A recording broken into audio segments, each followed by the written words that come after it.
అండి. అస్సలాము అలైకుం, నమస్తే. Welcome to Shahnaz vlogs. ఈరోజు ఒక నాన్ వెజ్ రెసిపీని అయితే మీకు చూపించబోతున్నాను. అదేంటంటే బోటీ కర్రీ. చాలా టేస్టీగా ఉంటుందండి ఈ కర్రీ. రైస్లోకి, చపాతీల్లోకి, జొన్న రొట్టెల్లోకి, సంగటిలోకి చాలా బాగుంటుంది. ఈ బోటీని కొద్దిగా క్లీన్ చేయడం కష్టంగానే ఉంటుంది, కానీ వండుకున్న తర్వాత ఆ టేస్ట్ చాలా బాగుంటుంది.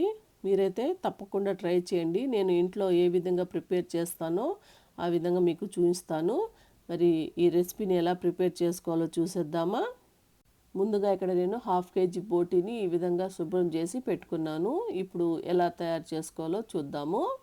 ఇప్పుడు స్టవ్ వెలిగించుకొని ఒక కుక్కర్లో 3 టేబుల్ స్పూన్స్ ఆయిల్ వేసుకోవాలి. ఆయిల్ కొద్దిగా హీట్ ఎక్కిన తర్వాత 2 ఇంచుల దాల్చిన చెక్క, 2 యాలకులు, 4 లవంగాలు వేసుకొని ఇందులోనే 2 మీడియం సైజు ఉల్లిపాయలు ఈ విధంగా సన్నగా తరిగి వేసుకోవాలి. ఇప్పుడు 4 పచ్చిమిరపకాయలు ఈ విధంగా చీల్చి వేసుకొని ఫ్లేమ్ని మీడియం ఫ్లేమ్లో పెట్టుకొని ఈ ఉల్లిపాయలు కొద్దిగా మగ్గే వరకు ఈ విధంగా వేయించుకోవాలి. ఉల్లిపాయలు ఇలా కొద్దిగా మగ్గిన తర్వాత ఇందులో 1 టేబుల్ స్పూన్ అల్లం వెల్లుల్లి పేస్ట్ వేసుకొని ఈ అల్లం వెల్లుల్లి పేస్ట్ పచ్చివాసన పోయే వరకు ఈ విధంగా కలుపుకుంటూ వేయించుకోవాలి. అల్లం వెల్లుల్లి పేస్ట్ బాగా ఫ్రై అయిన తర్వాత ఇందులో మనం శుభ్రం చేసి పెట్టుకున్న బోటీని వేసుకొని ఒకసారి బాగా కలుపుకోవాలి. ఫ్లేమ్ అయితే మీడియం ఫ్లేమ్లోనే పెట్టుకోవాలి. ఇప్పుడు మూత పెట్టేసి మీడియం ఫ్లేమ్లో 5 నిమిషాలు ఉడికించుకోవాలి. 5 నిమిషాల తర్వాత చూడండి బోటీలో ఎన్ని నీళ్లు ఊరాయో. ఈ నీళ్లు మొత్తము మళ్ళీ ఇంకే వరకు మూత పెట్టేసి మధ్య మధ్యలో కలుపుకుంటూ నీళ్లు మొత్తము ఇంకే వరకు ఉడికించుకోవాలి. చూడండి బోటీలో నీళ్లు మొత్తం ఇంకిపోయాయి. ఈ విధంగా వచ్చే వరకు మనము మధ్య మధ్యలో కలుపుకుంటూ ఈ బోటీని అయితే ఉడికించుకోవాలి. ఇప్పుడు ఇందులో 1/2 టీ స్పూన్ పసుపు, 1 టేబుల్ స్పూన్ మిర్చి పౌడర్, 1 టీ స్పూన్ ధనియా పౌడర్ వేసుకొని ఒకసారి బాగా కలుపుకోవాలి. కారం మటుకు మీ స్పైసీనెస్ని బట్టి వేసుకోండి. నాన్ వెజ్లో ఎప్పుడు ఘాటుగా ఉంటేనే బాగుంటుంది. ఈ విధంగా ఒకసారి బాగా 2 నిమిషాల పాటు ఈ బోటీని అయితే ఉడికించుకోవాలి. ఇప్పుడు ఇందులో ఒక పెద్ద నిమ్మకాయ సైజ్ అంతా కొబ్బరి పేస్ట్ ముద్దనైతే ఇందులో వేసుకుంటున్నాను.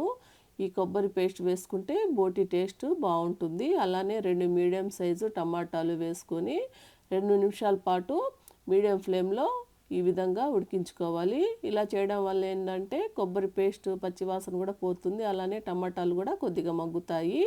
ఇప్పుడు ఇందులోకి 1/2 టీ స్పూన్ గరం మసాలా వేసుకొని మరో 1 నిమిషం పాటు ఈ విధంగా కలుపుకుంటూ ఈ బోటీని ఉడికించుకోవాలి. ఇప్పుడు ఇందులోకి ఒక 200 ml వాటర్ని అయితే వేసుకుంటున్నాను. వేసుకొని ఒకసారి బాగా కలుపుకొని ఇలా ఉడికేటప్పుడు చివర్లో కొత్తిమీర వేసుకొని ఒకసారి బాగా కలుపుకొని మూత పెట్టేసి కనీసము 5-6 విజిల్స్ అయినా పెట్టుకోండి. కొన్ని బోటీలు అయితే కొద్దిగా టైం పడతాయండి. వాటిని బట్టి మీరు ఎంత మెత్తగా కావాలో అంత బాగా ఉడికే వరకు విజిల్స్ పెట్టుకోవాలి. నేనైతే 5 విజిల్స్ అయితే పెట్టుకున్నాను. ఇప్పుడు ప్రెషర్ మొత్తం పోయిన తర్వాత మూత తీసి చూద్దాము కర్రీ ఎలా ఉందో.